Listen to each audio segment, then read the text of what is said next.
who's in office and who's elected by the people, who cares about the people that he serves.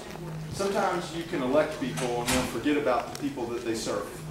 One of the reasons that the Polytechnic looks the way it does, feels the way it does, has the atmosphere the way it does, the reason it's no longer in a portable building next to us, is the efforts of Roy C. Brooks.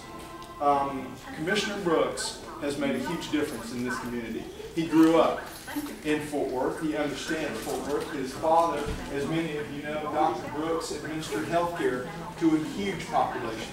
And we're indebted to Dr. Brooks.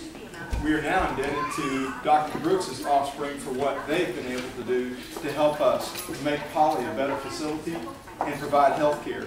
So when you think about people that make things happen for us, I want you to think about Roy C. Brooks.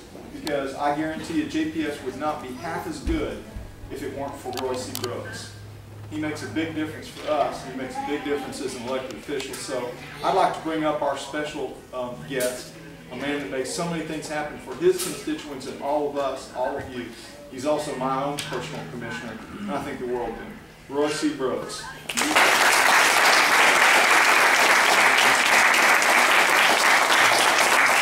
Thank you, Robert, and good morning to everyone. Good morning. And congratulations on 20 years of service here in Polytechnic Heights. And Ms. Hall, I remember you. You helped me cut the ribbon for this facility. It's been, what, 5 years ago? Yeah. Yes, sir.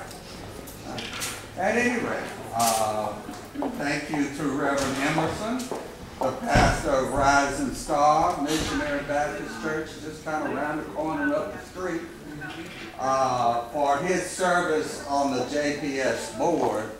He is the conscience of that board. Whenever something needs to be said that hadn't been said by anybody else, you know, there's the 2,000-pound elephant in the room that everybody wants to ignore.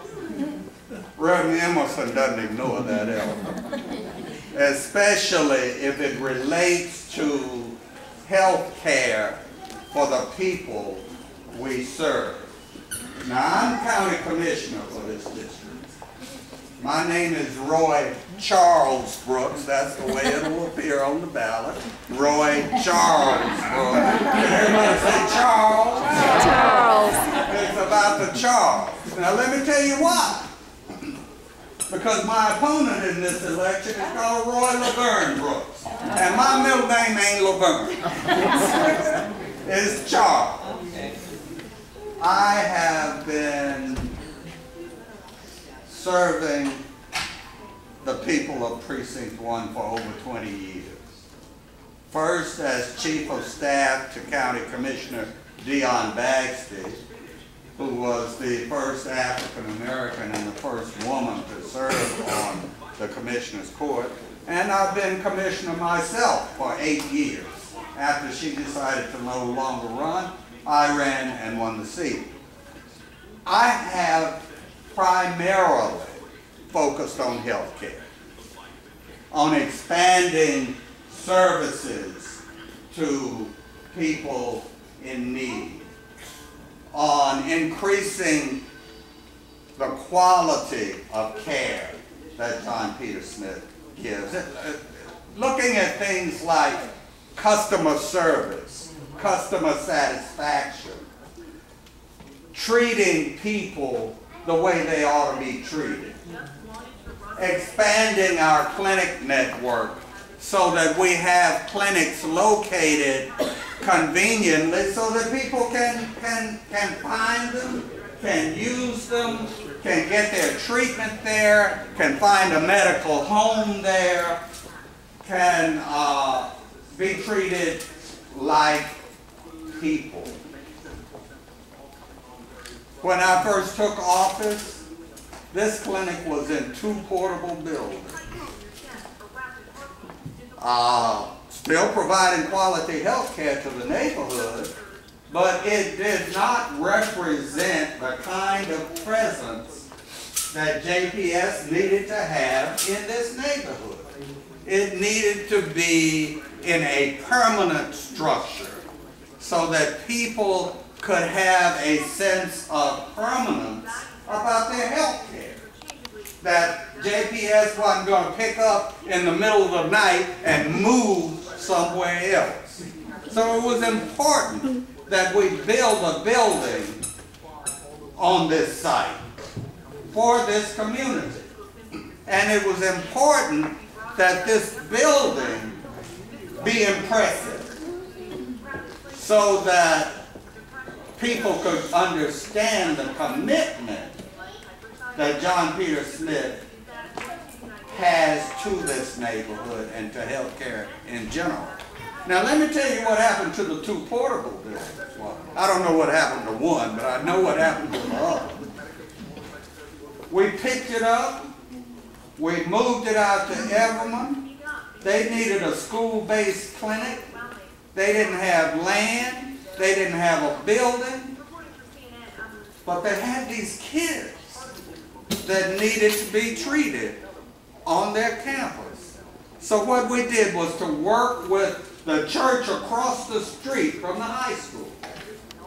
The church donated the land, and we took one of those portable buildings out there, set it up on the land, connected it to utilities, remodeled it so that it was usable, and now the Everman ISD has a school-based clinic that is because we built this building here.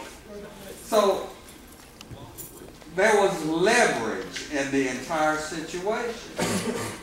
This community got something and was able to bless another community that also had a need.